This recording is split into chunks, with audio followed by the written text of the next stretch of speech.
حضور پہلا سوال میری بیوی کی طرف سے ہے جی، راشدہ کی طرف سے.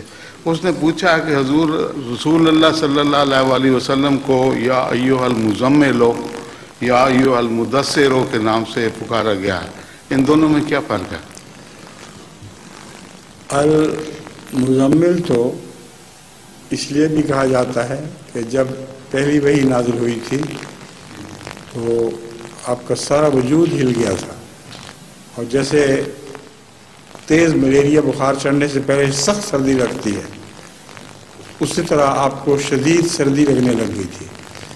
گھر جا کے آپ نے حضرت حاجرہ رضی اللہ تعالیٰ عنہ سے کہا تھا کہ زملونی، حضرت خدیجہ سے کہ زملونی زملونی، مجھے اڑھا دو، کوئی چادر کوئی کمبل پہنا دو.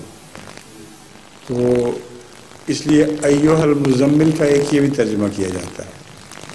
اور المدثر میں آپ نے جو کپڑے پہنے ہوئے تھے، اس کی تشریح میں یہ بھی بیان کیا جاتا ہے کہ صحابہ وہ کپڑے تھے جو آپ نے اوڑھے ہوئے تھے.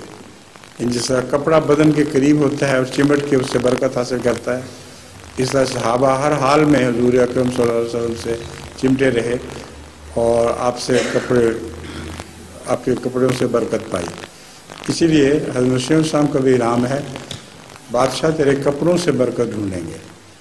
اس کا اول معنی میں یہی سمجھتا ہوں کہ صحابہ مراد ہیں، کہ صحابہ سے برکت ڈھونڈیں گے، اور جب صحابہ نہیں ملیں گے تو پھر خالی کپڑوں سے بھی برکت ڈھونڈنے کی کوشش کی جائے گی.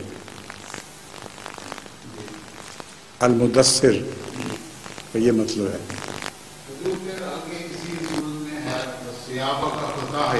ہاں، اس کا مطلب یہ ہے کہ جو آپ کے ارد گرد صحابی ہیں وہ کئی کمزوریاں لے کے آئے ہیں، ان کو پاک کرو. رسول اللہ علیہ وسلم کے فیض سے وہ سب صحابہ پاک ہونے شروع ہو گئے تھے. آپ مزکی تھے اور مطہر، یہ دونوں ایک ہی معنوں میں ہیں.